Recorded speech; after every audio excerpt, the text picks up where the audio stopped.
नमस्कार। सुबह 11 बजे की खबरों में आप सभी का स्वागत है। मैं हूं नीलू। करते हैं खबरों की शुरुआत। सबसे पहले खबर बहराइच से, जहां पर मूर्ति विसर्जन के दौरान हुए बवाल और एक लड़के की हत्या के मामले में बड़ा खुलासा हुआ है। मृतक की पोस्टमार्टम रिपोर्ट में बताया गया है कि उसे 22 छर्रे लगे थे। मृतक की छाती और गर्दन में ये 22 छर्रे लगे थे। इसके साथ ही पोस्टमार्टम रिपोर्ट में यह भी खुलासा हुआ है कि मृतक के पैरों में भी चोट के निशान थे। बाईं आंख पर नुकीले हथियार से वार किया गया था। सिर पर किसी भारी चीज से वार किया गया था। पैरों के नाखून उखाड़ने की कोशिश की गई थी। शॉक और हेमरेज से मौत की बात सामने आ रही है। तो अब जब पोस्टमार्टम रिपोर्ट आ चुकी है, इसमें कई खुलासे हुए, क्योंकि पहले तो ये कहा जा रहा था कि लड़की को गोली मारी गई है, लेकिन अब जो पोस्टमार्टम रिपोर्ट आया है उसमें कई बातों का खुलासा हुआ है। मसलन मृतक के पैर में चोट के निशान मिले हैं। बाईं आंख पर नुकीले हथियार से वार किया गया है। 22 छर्रे उसके बॉडी में पोस्टमार्टम के दौरान निकाले गए हैं। इसके अलावा सिर पर किसी भारी चीज से वार किया गया है।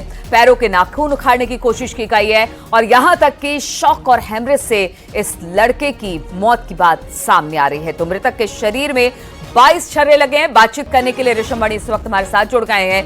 ऋषभ, शुरुआती तौर से कहा जा रहा था गोली मारी गई है, लेकिन अब जब पोस्टमार्टम रिपोर्ट आ गई है तो ये कहा जा सकता है कि एक तरह से टॉर्चर किया गया इस शख्स को।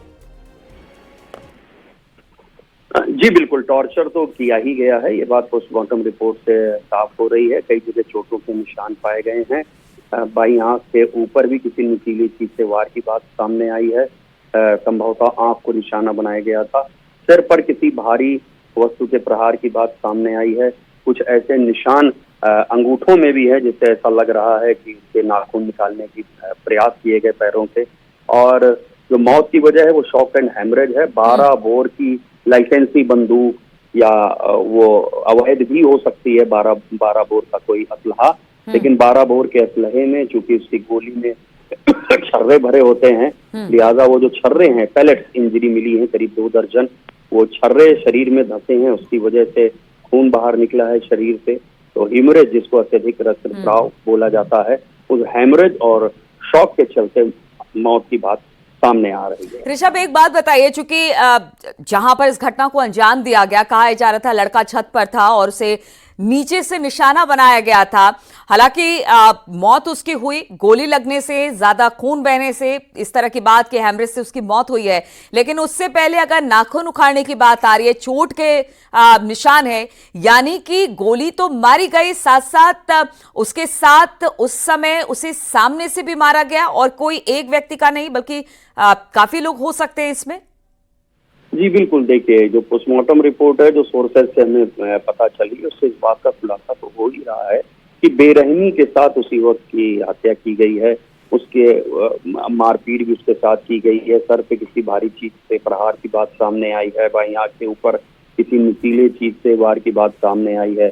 पैरों के नाखून के बारे में जरूर कहा जा रहा है कि वो उखाड़ने का प्रयास हुआ है। उस तरह के साइंस उसमें मिले हुए हैं। और जो मौत की वजह है वो वही पैलेट्स इंजरी है, जो 12 बोर के किसी असलहे से गोली चलाई गई है। उसके छर्रे शरीर में धंसे हैं, उसकी वजह से जो अत्यधिक रक्तस्राव हुआ है, खून बह गया काफी, जिसके वजह से इस युवक की मौत हो गई। चलिए ठीक है ऋषभ मणि, बहुत बहुत शुक्रिया जानकारी देने के लिए। इस पूरे मामले में तो कहा यह जा रहा है कि पोस्टमार्टम रिपोर्ट अब सामने आ गई है और इसमें कई बातों का खुलासा हुआ है।